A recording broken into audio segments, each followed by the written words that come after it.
welcome to the Monster Cave. I am John, your host, and welcome to the 10th edition / episode of the Monster Cave. Oh boy, we got a great show for you guys tonight. Oh yeah, we got female alien vampires chowing down on some astronauts, and we have the beautiful Barbie Benton being stalked by a secret admirer. So with that, let's check out what's going on in my cave tonight. It's a tale not from beyond the grave, but from beyond the stars. As astronauts receive a distress signal from a planet and they decide to check it out. There they find an alien which they bring back on board. And that's where the real terror begins.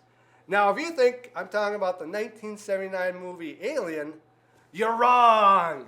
No. This is the 1966 sci-fi classic, Queen of Blood, starring John Saxon, Basil Rathbone, Forrest J. Ackerman, and Dennis Hopper. So let's check out the trailer of that movie. So let's watch.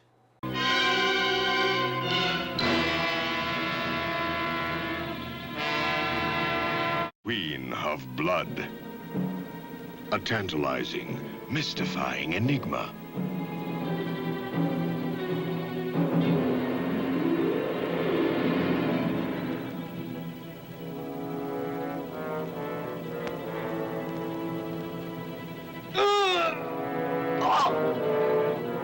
She's gorged herself of fresh blood.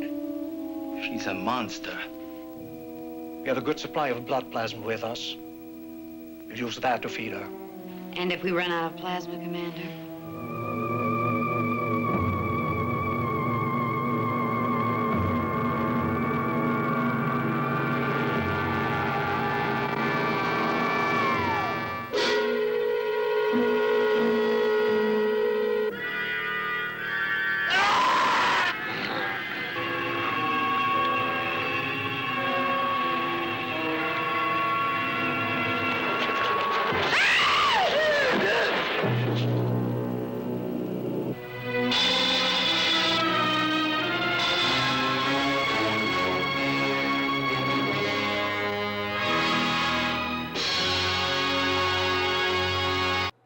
Yes, oh yeah, that was a great trailer. It's the 60s. I know it's all weird and all that stuff, but it's a pretty cool trailer. And anyway, I just want to show you the poster to that movie, so let's take a look at that. Now, hideous beyond belief with an inhuman craving. Yeah, it's the Queen of Blood poster, and I gotta tell you, it reminds me of those 30s and 40s comic book, the covers way back in the day. You got these people like they're flying through space, and then you got this huge thing right here, like trying to eat them up. So it's a great poster, but it really does look like those old comic books from back in the day. So anyway, this movie, the plot is you have some astronauts that receive a distress signal, and they go to the planet where they find this strange female who's got this, what you call that, beehive hair, and she's all green and everything, so they bring her back on board.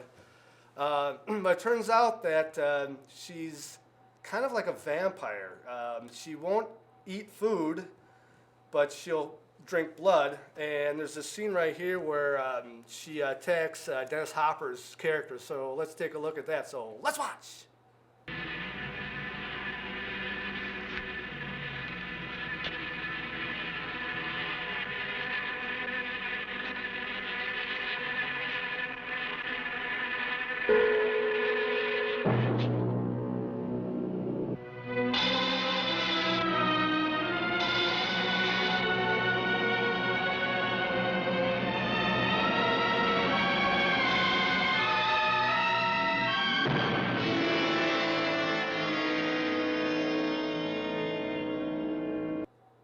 Yeah, Dennis Hopper, rest in peace. That's from what I understand, he couldn't keep a straight face throughout the whole movie. He thought it was just the wildest, craziest thing ever. But anyway, there's a couple of trivia things that I want to talk to you about. The first one is that this movie is kind of comprised of 3 Russian movies. And I have to kind of look at my notes here because it's really hard to pronounce. But the first movie is Mech Nestas Truth, whatever, which means a dream come true. And that's where a lot of these scenes where they're approaching the alien ships or they're flying through the air, that's where a lot of this movie comes to play. The only thing that this movie, the original scenes are where they're inside the spaceship and they have all those components and all the buttons and all that stuff. Another movie that this movie has scenes from is Nebo Yavat, which means Heaven's Call, and Planet's Burr, which is Planet of Storms. So yeah, there's all these scenes in this movie which are not from the original movie. And it's a Corman production, which makes sense. But another thing is, this movie inspired the movie Alien. I mean, you have Night of the Blood Beast, where the astronaut is impregnated and he's got all these little things rolling around in his tummy. You have The Terror from Beyond Space, where the creature sneaks on board and starts attacking all the crew members. You have this movie, The Queen of Blood, where the astronauts receive a distress signal. You have Planet of the Vampires, where they find these huge skeletal figures in the movie Planet of the Vampires. So all these movies inspired Alien, and it's really kind of cool how all these movies mishmash together to make that movie. Anyway, it's a great movie. I just want to say one more thing, and I think Richard will get a kick out of this. When Roger Corman hired these guys to work on some of the walls or paint the walls or whatever, they lost a couple days shoot because the guys were hippies and they were stoned. So, that's what happens when you get those kind of workers. But anyway, it's a great movie. Forrest J. Ackerman's in it. You know, Forrest J. Ackerman, Dr. Forey, the Forey monster, Acker monster. He was the editor of Monsters of Filmland from back in the day. And I want to there's one other clip I want to show you. This is a scene where Forrest J. Ackerman's character finds these eggs that were laid by this female alien. And it's just a real cool scene, so I want to show you that scene. So let's watch.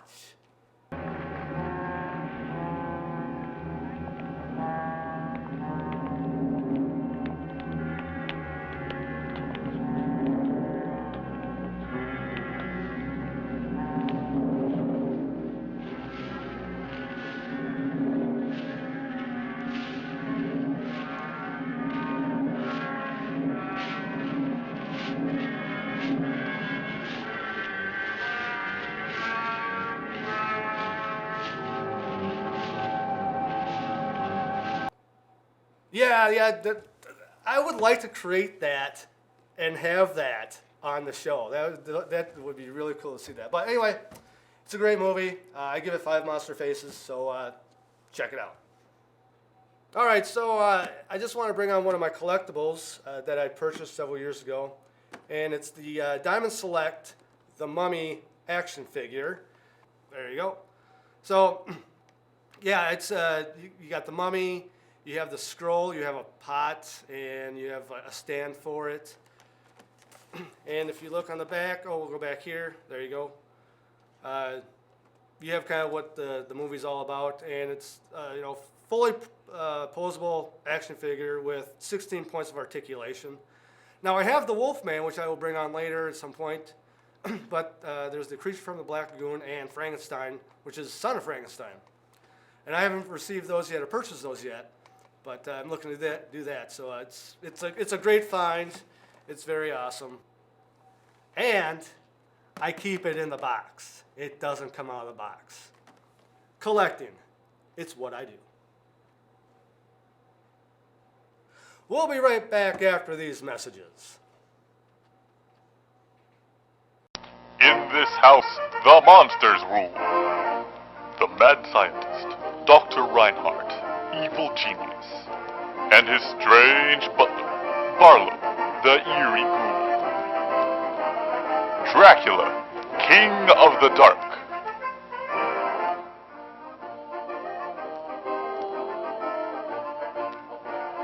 Who in invited him inside here. It looks like someone has unleashed the Frankenstein monster. Look, it's the Wolfman. Pretend it's a full moon as he stalks his foe.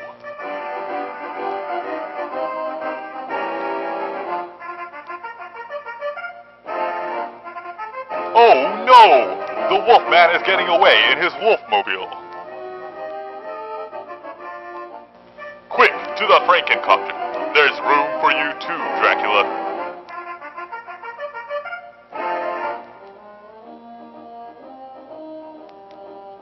New House of the Wolfman action figures. Collect all 5. Wolfmobile, Frankencopter, House of the Wolfman playstation, and other vehicles and accessories sold separately. Buy my way. All right, so yeah, that commercial is great. I had to show it because it's new, but they're trying to make it look like it's from the 80s, I think. But it's just hilarious the way they play that out with the strings and the monsters flying around. So it cracks me up. So I hope you enjoyed it. Yeah, so the next movie that's playing in my cave tonight is the 1981 slasher flick X-Ray, also known as Hospital Massacre, starring the beautiful Barbie Benton. So let's take a look at that trailer. So let's watch. This Valentine's Day, you won't be getting a box of chocolates.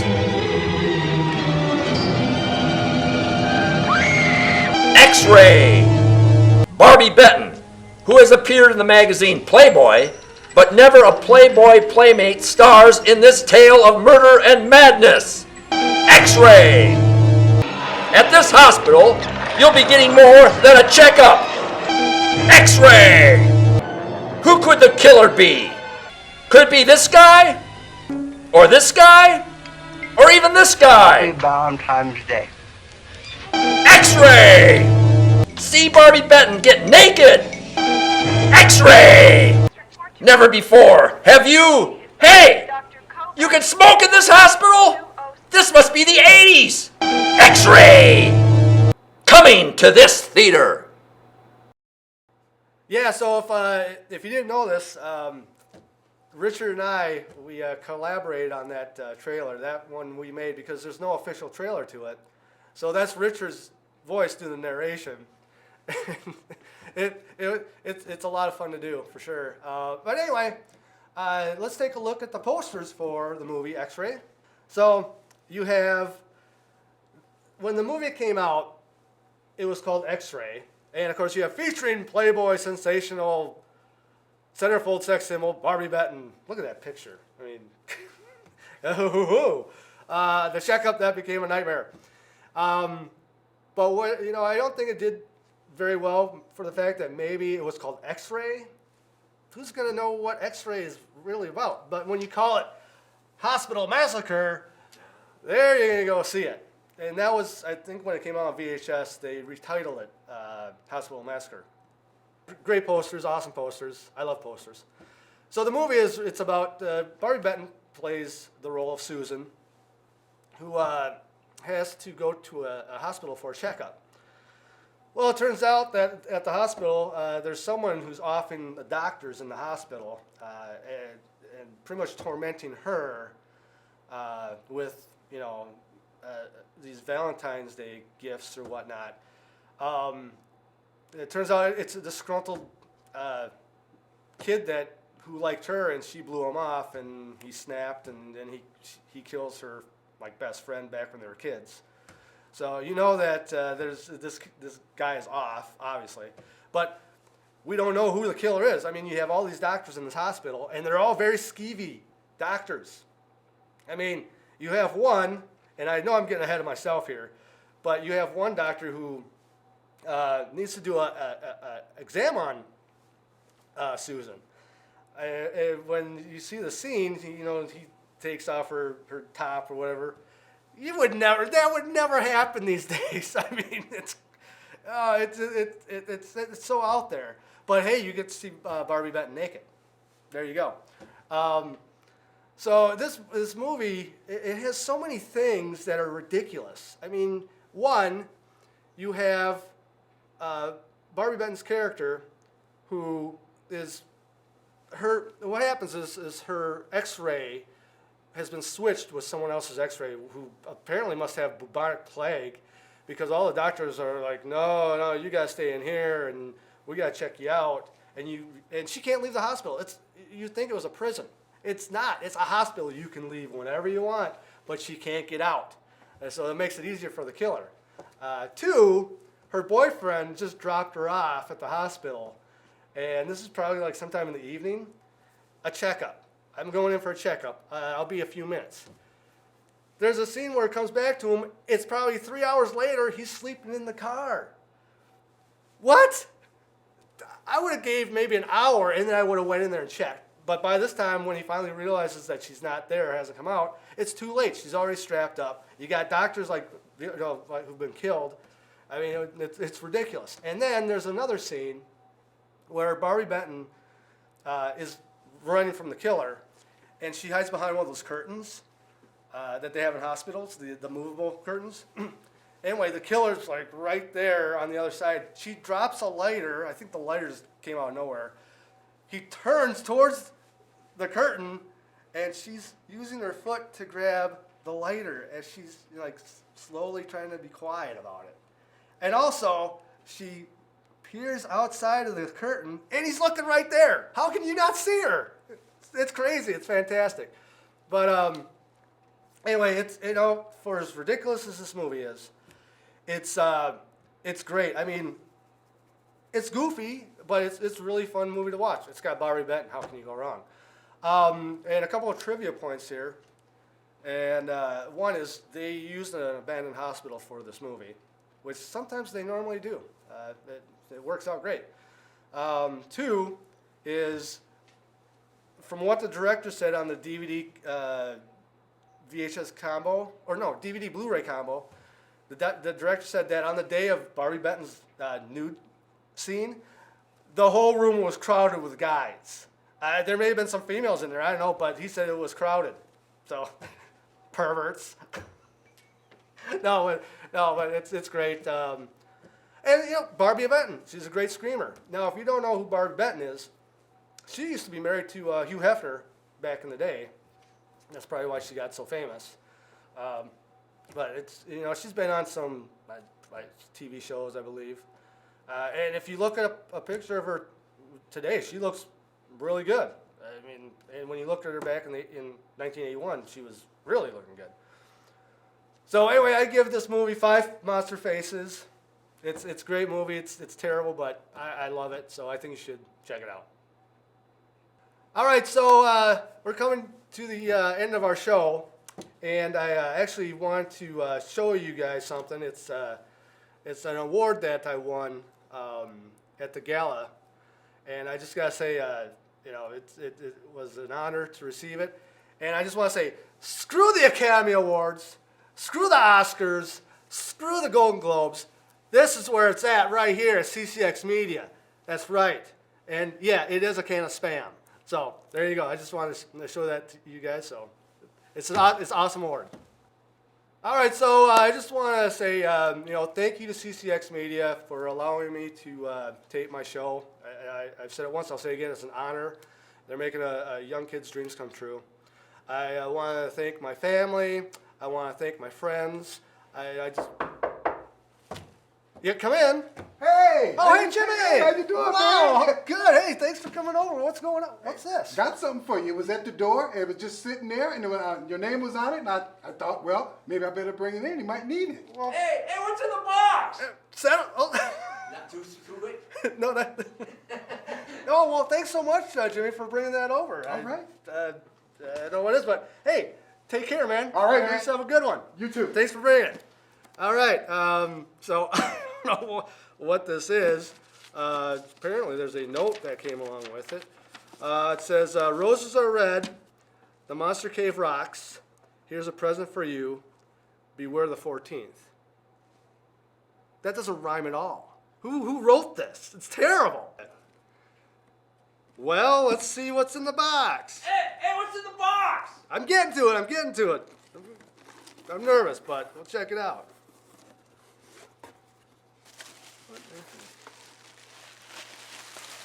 Holy! Happy Valentine's Day, John!